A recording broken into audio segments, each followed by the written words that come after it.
Welcome to the Future Is Borderless podcast with David Nilssen. We feature top entrepreneurs and thought leaders from around the world, those who bring a global mindset and a unique perspective to their life and business. Now, let's get started with the show. Hey, David Nilssen here, and I'm the host of this show. I invite people onto the Future Is Borderless because I want to have a conversation with people who are willing to share ideas, innovations, best practices, things that can be applied in both our personal and professional life, ultimately helping us to lead and grow in a rapidly changing world. Now, these episodes are brought to you by Doxa Talent. Doxa Talent helps business leaders to source full-time, dedicated, and highly skilled people from all over the world.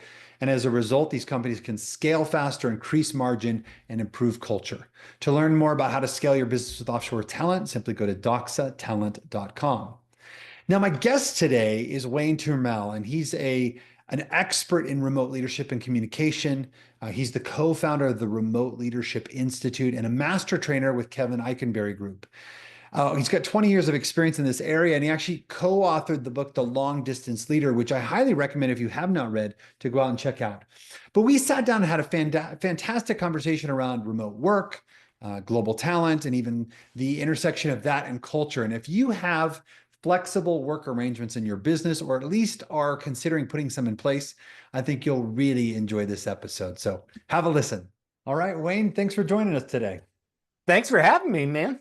Yeah, I'm excited about this conversation. As you're aware, I'm a big fan of remote work, but it's still something that, not as many entrepreneurs are really engaging in, at least not at the rate that I would have thought. So I guess maybe we could start with that. I'd love to kind of understand from your perspective, we're now 4 to 5 years past COVID, I guess 5 years since COVID started, I guess I should say.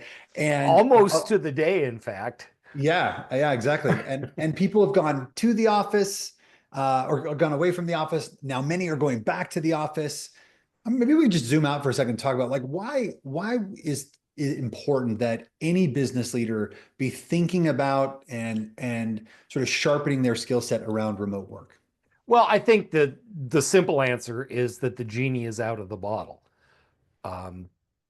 Now that people have experienced it, now that a third of the workforce worked remotely for some period of time, by the way, with no noticeable loss in productivity or any of those things. No. It's just possible. And people are going to want to make it happen. And there are lots of reasons. There's a 3-beer conversation about why this rush back to the office and why not. And I'm happy to have it. But I think that kind of in the wake of COVID, there's a mix of denial in terms of we're just going to pretend like that never happened. Yeah. It's a mix of I don't really understand the implications of remote work, but I understand this. And it's not like in the before times working in the office was some magical thing that always worked and there were no problems. But better the devil you know is, I think, what it's about. And some of it is just, people are locked into leases and office space and stuff, and the CEO gets his knickers in a twist when he looks out and sees empty space and nobody in it. And I think psychologically that plays a big role in this return to office kind of bandwagon. It's going to be really interesting as these leases start to expire and people start reconfiguring offices. And, if you've got people coming in a couple of days a week, do you really need the same amount of office space? Well, you do on that day. Yeah. So there's all kinds of implications that we're starting to come through, but I think there's a kind of rush to some kind of normalcy that has gone on. The problem, of course, is that it's making it harder to attract talent, because talent, especially at the middle management and high individual performer levels, these people, they know their job, they know what they're doing, they don't need to be ridden like rented mules, and so they can be left alone to do their work. And a lot of times they're actually more productive when they haven't spent an hour and a half in the car trying to get to work. Yeah, it's totally true. And we actually talk about this all the time in our business because I run two fully remote organizations, and the amount of time that people save not commuting to work and the amount of time that gives them back to their family is really important. It's that it seems like the employees' demand for remote work has increased exponentially since we proved that when we moved out of the office, we didn't lose tremendous productivity. But I guess actually I'd like to continue down that thread there. Where did going remote maybe create some tension within the businesses or challenges that people weren't prepared for? It went exactly where you would think it would go. It's funny, when our book, Long Distance Leader, when we were doing the research for the book, which was pre-COVID, one of the surveys that we asked was, are you worried what people are doing when you can't see them? And it's funny because the team leaders overwhelmingly said no. People are getting the work done. They're getting it done. They're there when I need them. It's all good. The higher up the food chain you went, Yeah. the less faith there was that people were actually working.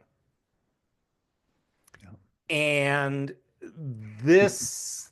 so part of it was this mindset of, if we can't see them, if their butts aren't in the chairs, and it led to all kinds of wonderful productive behaviors like measuring keystrokes and logging what time they log on and what time they log off, and all kinds of stuff that didn't really create a great environment. The problem is that remote work has always been positioned as something of benefit to the employee, right? I don't have to commute. I get to spend time with my family. I can actually get work done and not get interrupted. And all those things are benefits to the employee. So when the employee says, let me work remotely, this is the argument they make. The people who run the organization don't care about that stuff.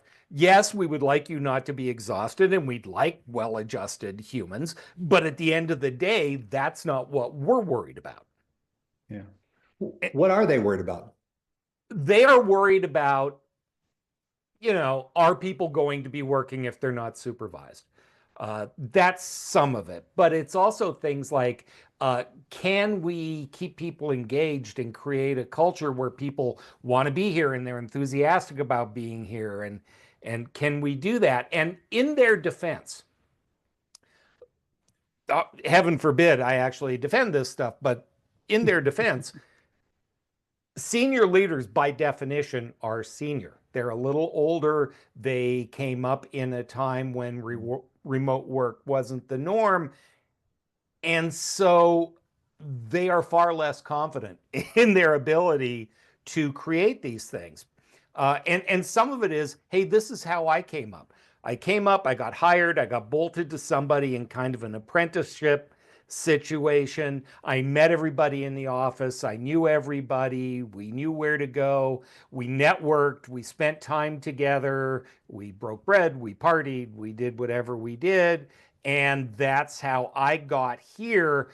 And so this is how you get here. Mm-hmm. Yeah. It is hard. It is a very hard transition. I remember when we shifted from a fully like 100% in-office environment to a remote environment in a very short period of time. It really challenged the way that we led, right? So, using my words, but similarly along what you said, we went from a management by sight and building culture through osmosis and training by side saddle to having to be much more intentional about management by objective and how we think about training in an asynchronous environment and how we do that digitally, and what are some of the principles by which we operate. It was a very hard time, and so I've often said that the return to work feels more like a failure in leadership to evolve fast enough versus a sustainable movement. I'd love to hear your reaction to that, though. I think uncharitably, a failure of leadership is harsh but not inaccurate. Great. Like I say, I tend to cut people some slack. I also recognize that not every business is cut out to work remotely. True. It depends on the nature of the business, right? Uh, but that being said, my experience was when we all got thrown into the deep end of COVID, people that were good leaders and were mindful of their leadership behaviors and thought like leaders figured it out and made it work. Yeah. Because they were doing the right things. They were managing by objective as opposed to behavior. They were communicating effectively. They made a point of making sure that their team was connected. All stuff that happens by osmosis. Even bad leaders can make that stuff happen when everybody's in the office. Totally.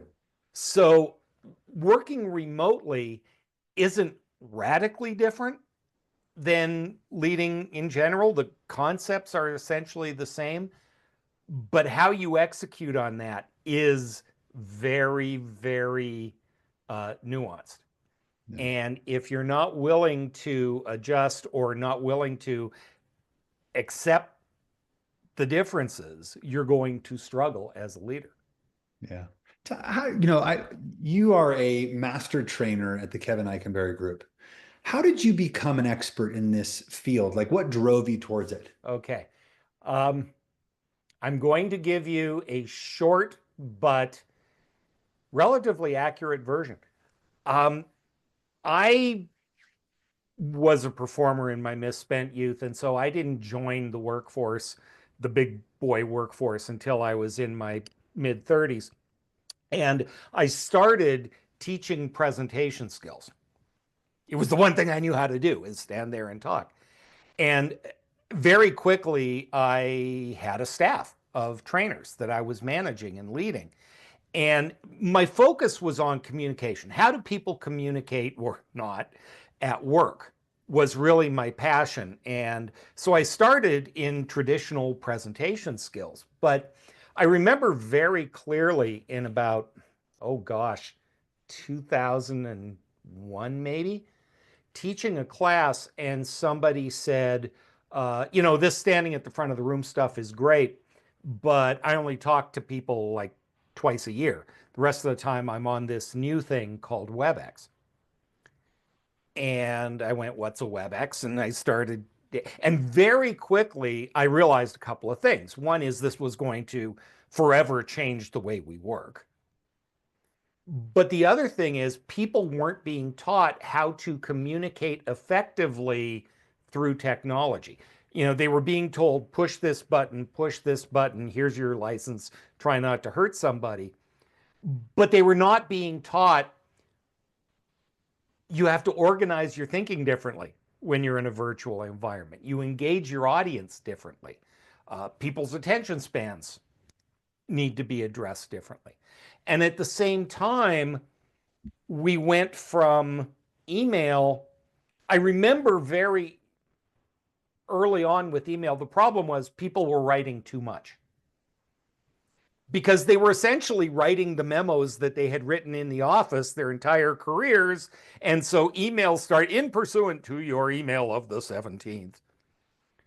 Well, nobody does that anymore, right? And not only has the style of communication changed, but for the first time in human history, 70% of white-collar work is done in writing. Wow, I didn't. That has, well, think about it. Emails, text messages, chat, Slack. How often do you actually speak to another human being? And so the way that we communicate in less than 30 years has radically changed forever. And if your boss seems out of touch, it's because none of this stuff existed when they started. So that's actually, I'm fascinated. I've not heard that statistic, but intuitively I get it. The moment you say that, I see, I spend most of my time on my keyboard. And when was the last time you got any training or coaching in your written communication? Yeah, in written form. I mean, we have asynchronous learning through our LMS, but you're right. I mean, training is generally not done in the written word. That is at least not, that is not how I typically receive it. Well, it's not just receiving it, but training on the skill. Oh, sorry. It's something that we spend 70% of our time doing. And once we get out of school, we don't get taught. Now, AI is helping with this, Sure. right? AI can help catch things like tone and various things, but that is a huge change in the way we interact with each other. So you asked me, this is a very long, out of control way of saying this. I'm fascinated by how we communicate and the 1,001 ways that we mess it up. And that's what drives me. That's why I do this. I don't care about technology. Yeah, it's interesting. I'm curious on two fronts. So when you're working with leaders who are trying to figure out how to be effective in a remote world, are there some specific principles around written communication that you would suggest that people just think about out of the gates? Yeah, one is you got to choose the right method for the right communication. There are times when a text is fine. There are times when you get on Slack or Teams and you do that. And there are times when it's email. And there are times when you jolly well need to get on a webcam or get on the phone. And there are times when you need to get on a plane. And that's depending on the message. I mean, my favorite terrible example, my wife was once fired by instant messenger, which, is like getting dumped in by text. Yeah. And that tells you something about the horrible person she was working for. But it did the job. I mean, technically, message was passed. She was no longer employed. He didn't have to deal with tears or uncomfortable conversations. Score. Yeah. Well, no. Anybody listening to this, I hope, is rightfully horrified at the notion that you would do this to somebody. I would think for anyone where culture and people matter, that would be a no-no. Precisely. But again, a good manager, good leader, would have, since she was working remotely, picked up the phone, had a conversation, right? Yeah. They just would have done that. It would never occur to them to take the easy way out. Yeah. It's interesting. How does it change, or does it change when you're talking about global teams? Because one of the things that the pandemic did was introduce the idea of remote work as something that is here to stay, and a lot of companies can absorb it. But global talent, as both COVID forced us out of the office and talent scarcity became an issue, became a more prevalent strategy for a lot of small businesses. But how people communicate in different cultures is also very different. So how do you think about that? Yeah, I think you need to be very upfront, and it helps during the hiring process if you understand and clearly communicate what are the expectations. Mm-hmm. Right. One of the simple things, and again, this is something that's a big duh, but most of us don't think about it. Even people who are bilingual, their written English tends to be better than their spoken English. So there are times when chat or things like that actually make a lot of sense, right? Getting somebody on a meeting where everybody's speaking in English and then all of a sudden they're expected to chime in may not be the most effective way to get that person's best thinking. Yeah. What are the expectations around their communication skills? What are their expectations around when they're expected to be present? A big thing is, when does asynchronous work get the work done, and when does it need to be synchronous? When do we, there's a tendency, especially among American companies, to think the sun revolves around the Empire State Building, and so everything is scheduled for 9 o'clock Eastern US time. Yeah. And if it's 9 o'clock at night in Bangkok, sucks to be you. Well, maybe that's not the best way to do it. First of all, if you are in another time zone, and I experienced this just being on the West Coast of the US, I'm 3 hours behind the team in Indianapolis. So I'm on meetings at 6 or 7 in the morning. I accept that. I'm an early bird, so it's not a big thing. But if I'm constantly sacrificing my evenings, and I'm constantly at a disadvantage, and nobody seems to acknowledge or care. And my boss never sucks it up and adjusts to my time zone. That's going to wear after a while. That's going to talk about the dynamic and the communication and really who's got the power. Yeah. Yeah, I think that's actually a really important point. That my experience working with global teams, obviously I'm in that business, is in that even though English proficiency is very strong and they can communicate effectively, they're still translating in real time. So it's hard to, experience them to show up and participate in the same way as someone who's a Now, native English speaker. one of the things that is immensely helpful is, for example, we're recording this on Zoom. With the push of a button, we can not only subtitle our conversation, we can subtitle it in other languages. Yeah. That is freaking amazing. Oh. So even though I'm speaking English, it might help to see the subtitles in English, but if I speak Tagalog, it might make sense to have the recording or to have the subtitles in Tagalog. Yeah.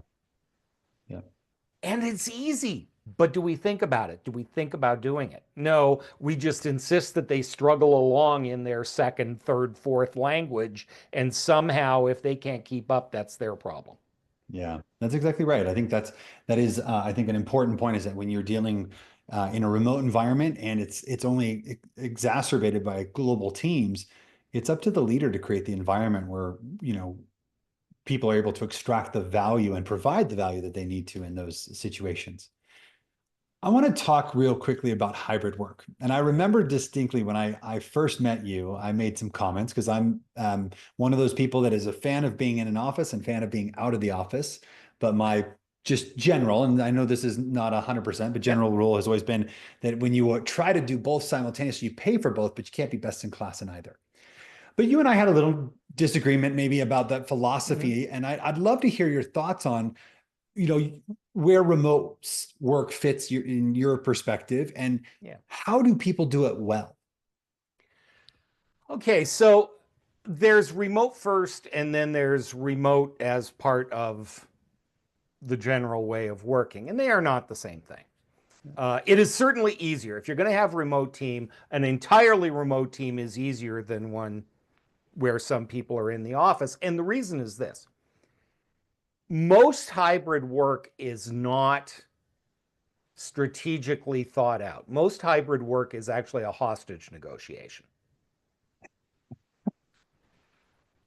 Fair. The boss sat around and said, how much can I bring them back to the office before they quit? And the employee said, how much can we whine about going to the office before they fire us? And so they settled on 3 days a week in the office. Okay, that's fine. But then you hear things like, I can't get any work done because I'm trying to get my work done and Bob won't shut up. And there's cake in the break room for Alice's birthday. And, I love Alice, but I need to get this done. Mm-hmm. And the problem is not so much where work gets done as what work gets done where. Are there things that happen best when people are physically together? If the answer is yes, and I'm prepared to admit that there are things that are done best. Totally. You will not get your checklist done that day because you're going to be having hallway conversations and you're going to be in meetings and you're going to be actually talking to your teammates. And that's okay because that's important stuff. Right? The days when you are working from home or in a Starbucks and minding your own business, man, you can get stuff checked off your list in a hurry. But then why are you spending Friday on Zoom meetings all day? Yeah. When that's the day you should be getting your stuff done. Yeah. So I don't think we are mindful enough about what work gets done where. And then the second part about hybrid is that leaders, generally speaking, default to how they've been programmed for 100 years, which is they default to the people in the office. If you break your hump to get into the office every day and you're there on time and I need something done and you're there. So you get the delegated tasks, you get the opportunities. It's funny. The most corrosive thing on a remote team is exclusion. Yeah. Feeling left out, not feeling included. And it's usually benign. It's not that the leader says, I'm not going to include David in this conversation or bring them in to solve this problem. Just never occurs to us. There's Bob and Alice and Terry, and we're going to put our heads together and we're going to solve it and we're going to get on with it. Yeah, that's exactly right. So it's interesting. One of my first experiences in the hybrid environment was I was traveling. My leadership team is sitting in the boardroom all around the table, and I'm sort of cyber stalking them from Zoom in the background, right? And I wanted to interject in these conversations, and they kept forgetting that I was even there, right? And so to your point, I think it takes some real intentionality about how do we engage with people especially in a hybrid environment. One of the things that we did at our business was that everyone be on the same playing field. So if one person was going to be remote, everybody goes remote. So even if we're in the same office, you and I are still talking this way so that you don't miss the same. And even a simple thing like in the meeting room, have the people dialing in on Zoom projected so that you can see them when they have something that they want to say. Yeah. Or, everybody can see when they chat something in there. Something as simple as that. A really simple thing. We have a program we teach on leading virtual meetings, and one of the simplest concepts and yet surprisingly hard to do is not lead meetings with your eyes, right? If I'm in the room and I look around and I'm obviously getting to the point where I'm going to take questions, I can already see somebody has their hand up, somebody has that look on their face like if they don't say something, their heads are going to explode. And so I go, yes, you have a question, and then you, and then you, and then, oh yeah, what about the people on the phone? Yeah. The simple act of, hey, Dan, what do you think about this? And bringing them in first or giving them first kick at it. Not every time, but enough to know that they get to, because usually what happens is everybody in the room has said their bit, and the people who are remote, they've already had their idea said. Yeah. Or they're just exhausted and cranky and can't be bothered. I think that's actually a really important point. That's just good facilitation, right? Read the room, engage people early. Don't always call on the loudest person, right? And I think. But it's so funny because you say that, and if we get to, if you translate that to working remotely, yeah, if you think about what we do as leaders, we set the vision, we manage performance, we inspire, we facilitate conversation. Yep. Tell me something you don't have to do. Yeah, that's right. What matters is how you do it. And the important thing is that while we're visual creatures, we can't manage by line of sight, as you said. And the second thing is that we are mediated and mitigated by technology. You have to take that into account. And so choosing the right tool for the right job is so critical. Yeah. And yeah, firing somebody by instant message, I think most people can kind of gasp and clutch their pearls and say, oh, what a terrible thing. But here's a lesser example, and we've all done it. It's 4:00 on a Thursday, and I have to give David feedback, and God, you know what he's like. So I'll just send an email and deal with it tomorrow. Yeah. Tell me you haven't done that. I think we all have. It's unfortunately it is sometimes the path of least resistance, right? And it's even harder in a remote environment. And you once miss in a all while, the nonverbal components. Exactly. You can't see what the response is. You can't see the reaction. Right? This is why, do we have to use webcams? Well, maybe not every time. But again, depending on how rich and important the conversation is, if it's a town hall meeting and there's 100 people on it, I don't care. Yeah. right? I don't need to see you eat a sandwich or sit there, but I don't need to see little boxes of people. If we're having a coaching conversation or a brainstorming session with a small group, yeah, I want to see your face. I want to see that little nod you just gave me, or, when you give me the Scooby-Doo face, huh? Right? I want to see that because Yeah. that's going to dictate how I communicate with you. Yeah. I think by default, we actually do have an on-camera policy because it's just the nonverbal communication and the chance to sort of participate face to face. We need that in most cases. And I know that's not It's the universal, but one thing that COVID did was it pushed us over the Rubicon. Before COVID, it was a battle. Do we have to put on webcams? My people don't have webcams. But that was also technology. Bandwidth sucked. There wasn't a good platform. I mean, Zoom didn't exist pre-COVID for all intents and purposes. There's a lot that happened in a very short period of time yeah, to make it easier to do that. yeah, But again, time zones, right? Kevin schedules something for the afternoon East Coast time. It's my lunchtime and I've been at my desk all day. If I want to eat a sandwich, nobody needs to see that. totally. So Yeah, I log on to the meeting. I say, hi, everybody. How are you? I'm eating my lunch. I'm just going to be here. Don't worry about me. And I turn off my camera. yeah, And on a good day, my microphone. I remember. So nobody yeah, needs to deal with me eating lunch, but they know that I'm there and they know I'm engaged and I'm sending stuff in the chat. And when lunch is over, the camera goes back on. yeah.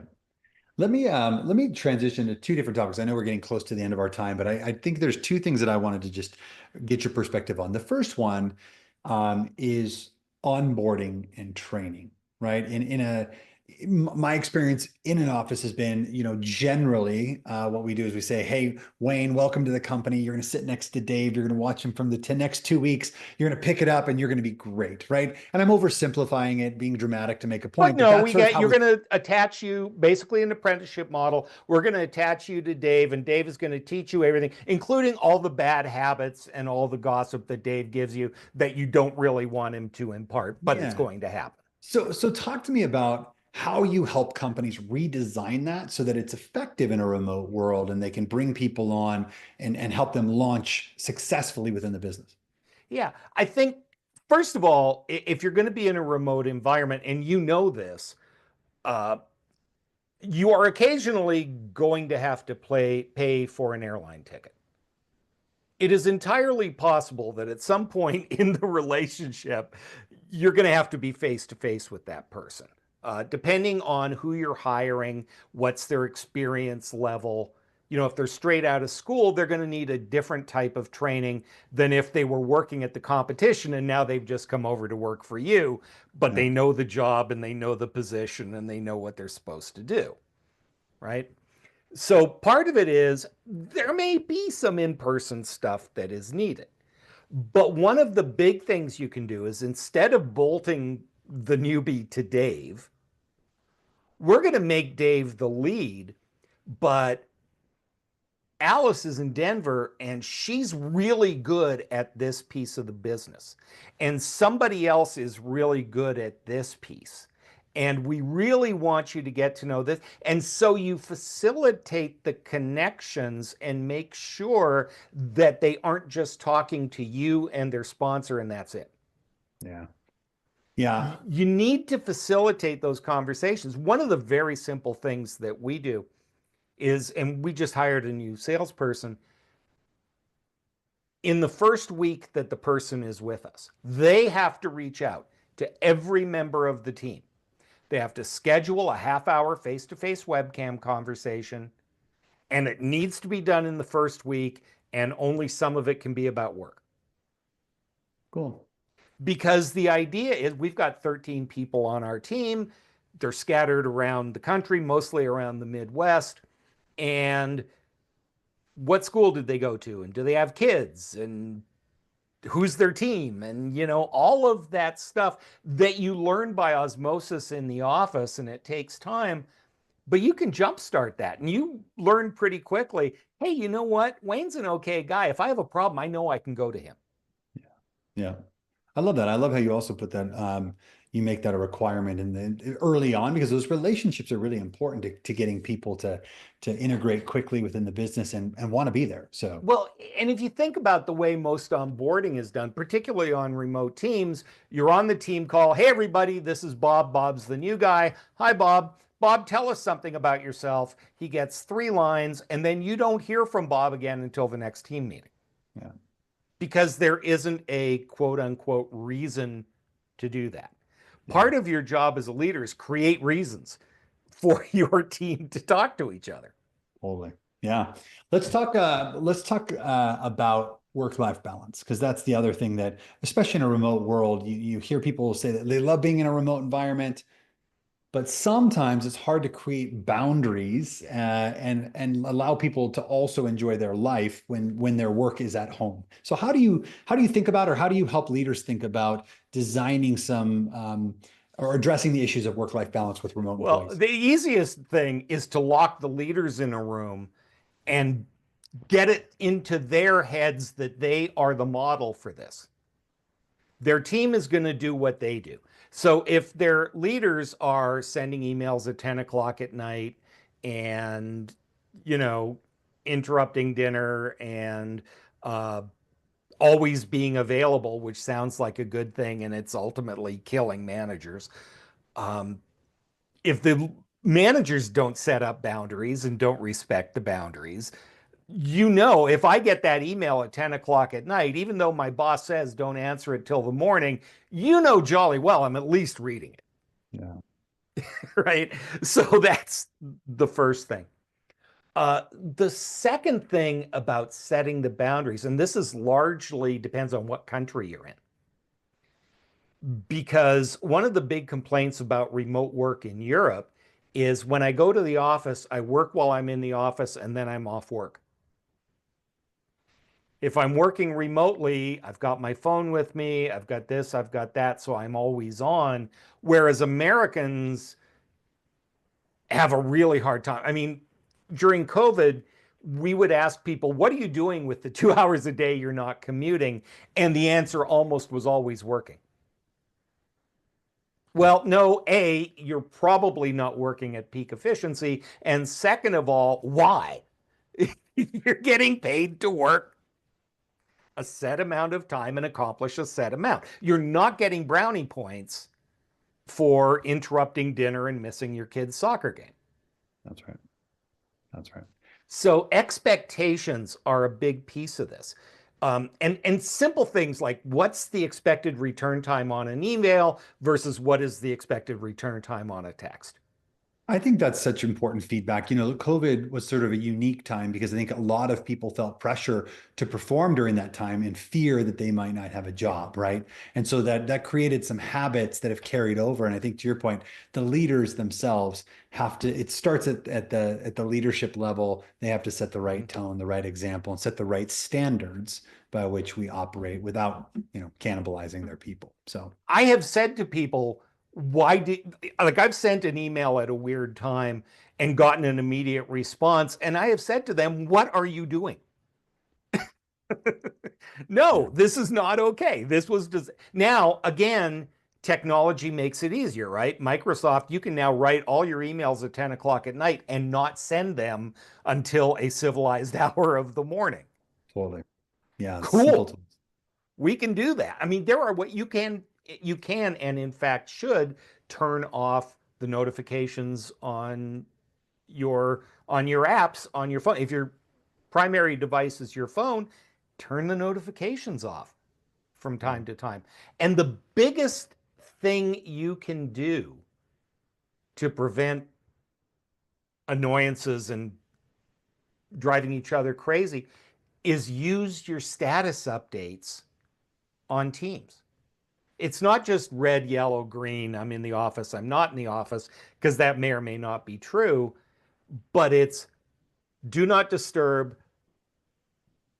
I'm working on something, I'll be available after 2 o'clock. Yeah. Right? Little things that just, Napoleon said, if you want to avoid war, you avoid the 1,000 little pinpricks that lead to war. And It's a good example. I actually, it's funny, the pausing inbox and sort of send function is actually a really simple but effective tool, because you're right. If your phone is chirping constantly, you feel compelled to respond, especially if it is a boss or someone that, is driving a project that you're a key stakeholder on. I think that's it's a very simple but effective tool to give people some time back or mental bandwidth back. And some people are naturally good at this, and others need to be explicitly coached. Yeah. Totally true. Because if I am not confident, here's the thing about remote work. If I'm in the office, the boss knows I'm there. They can see that I'm working. If I don't feel like my boss really knows how hard I'm working, or they don't know what I'm doing, or I'm paranoid that if I don't respond right away, my boss is going to think I'm slacking. Yeah. I am going to overcompensate. Yeah. Yeah. Starts with the leader. And I think we'll leave it there. We've been talking to Wayne Turmel from the Kevin Eikenberry Group. He's a master trainer and also the co-author of The Long Distance Leader. Highly recommend our listeners go out and get that book. But Wayne, for those that want to learn more about the work that you guys are doing, where can they go to learn more? Yeah, well, kevineikenberry.com clearly is an obvious place. We also have a podcast, which is no longer doing new episodes, but it is there, and it's a great resource on longdistanceworklife.com, where you can find links to what we're doing. You were a guest on our show. We had a lovely chat, and you can find links to the guests and all of that. So that's just longdistanceworklife.com. And find me on LinkedIn. I am remarkably easy to find. Awesome. We'll get all those in the show notes, but really appreciate you spending the time with us today and talking about your experiences helping others navigate the remote world. I appreciate you having me, man. Thank you for listening to the Future is Borderless podcast with David Nilssen. Be sure to click subscribe to future episodes so you can hear from more top entrepreneurs and thought leaders. And we'll see you again next time.